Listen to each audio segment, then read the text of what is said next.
কখনো কি ভেবে দেখেছেন মানব ইতিহাসের সবচেয়ে বড় পরীক্ষা মানে সবচেয়ে বড় চ্যালেঞ্জটা ঠিক কি হতে পারে? ইসলামিক বিশ্বাসে কিন্তু এর একটা পরিষ্কার উত্তর আছে, আর এই উত্তরটা এমন এক চরিত্রকে ঘিরে যাকে শতাব্দীর পর শতাব্দী ধরে সবচেয়ে বড় ফিতনা বা পরীক্ষা বলা হয়েছে। আজ আমরা ঠিক সেই দাজ্জালের ব্যাপারেই জানব, যিনি কিনা বিশ্বাসীদের জন্য সবচেয়ে কঠিন পরীক্ষার নাম। এখন এই যে প্রশ্নটা, এটা কিন্তু কোনো সাধারণ ইতিহাসের প্রশ্ন না। এটা একদম শেষ জামানার যে ভবিষ্যৎবাণী, তার একেবারে কেন্দ্রবিন্দুতে থাকা একটা বিষয়। আর ইসলামিক সূত্রগুলো এর যে উত্তর দেয় সেটা খুবই পরিষ্কার। এমন একটা ভয়ঙ্কর পরীক্ষার কথা বলা হয়েছে যা মানুষের ঈমানের ভিতটাকেই নাড়িয়ে দেবে। একবার শুধু এই কথাটা ভাবুন তো, মানব ইতিহাসের যত বড় বড় প্লেগ, যুদ্ধ কিংবা বিপর্যয়, সব কিছুর চেয়েও বড় একটা ফিতনা। নবী মুহাম্মদ সাল্লাল্লাহু আলাইহি ওয়াসাল্লামের এই কথাটা কিন্তু স্পষ্ট করে দেয় যে দাজ্জালের ফিতনা শুধু শেষ জামানার আরেকটা ঘটনা না, এটা হলো মানবজাতির জন্য আসা এখন পর্যন্ত সব পরীক্ষার মধ্যে সবচেয়ে বড় পরীক্ষা। আর ঠিক এই কারণেই সে কে, তার কাজ কি হবে, এই বিষয়গুলো জানাটা এত জরুরি। তো এই পর্বে আমরা ঠিক কি জানব? চলুন দেখে নিই। প্রথমে আমরা জানব কে এই দাজ্জাল, আর তাকে চেনার উপায়ই বা কী। তারপর দেখব তার সেই সব অবিশ্বাস্য ক্ষমতা যা দিয়ে সে মানুষকে ধোঁকা দেবে। এরপর আমরা দেখব কিভাবে তার এই ক্ষমতার শেষ হবে।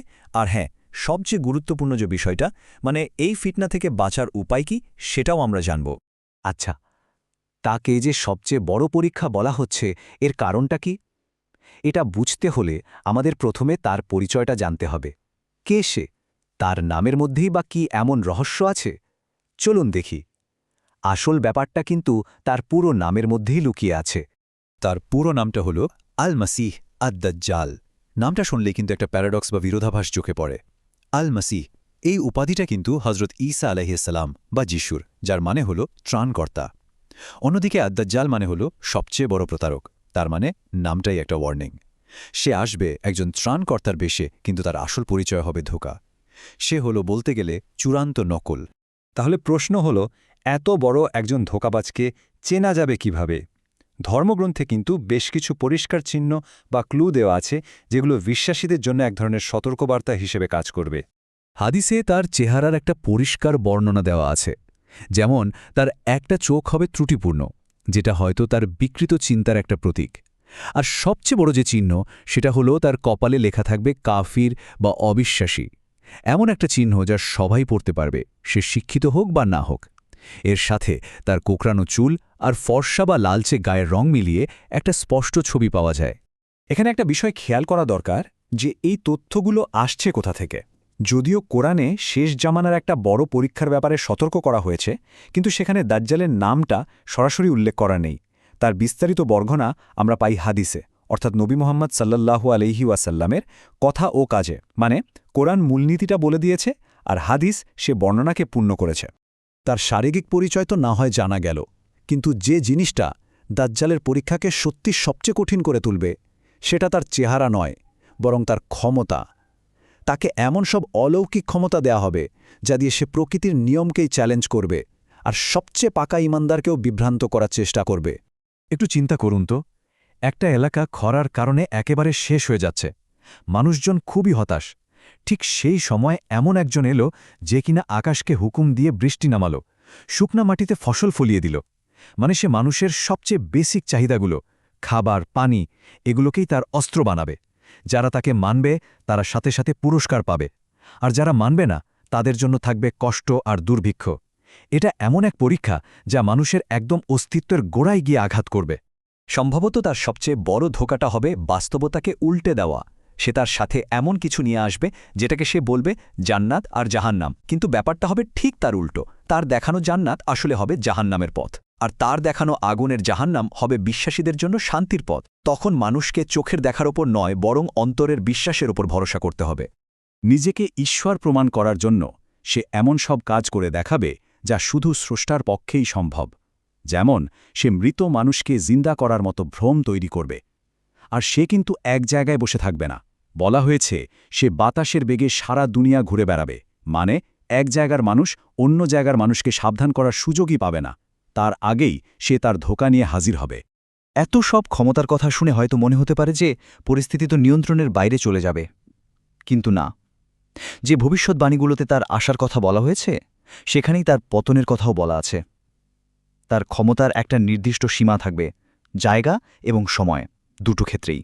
তার ক্ষমতা যখন একেবারে চূড়ায় থাকবে তখনও পৃথিবীর দুটো জায়গায় সে ঢুকতে পারবে না, পবিত্র মক্কা আর মদিনা শহরে।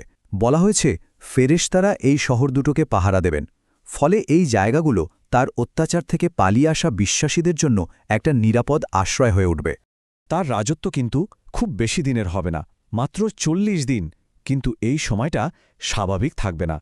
প্রথম দিনটা মনে হবে যেন একটা পুরো বছর, পরের দিনটা 1 মাসের মতো, আর তৃতীয় দিনটা 1 সপ্তাহের মতো লম্বা লাগবে। এরপর বাকি দিনগুলো আবার স্বাভাবিক হয়ে যাবে। ভাবা যায় সময়ের এই অদ্ভুত পরিবর্তন মানুষের মনে কি পরিমাণ চাপ আর বিভ্রান্তি তৈরি করবে। তাহলে এই বিশাল পরীক্ষার শেষটা হবে কিভাবে?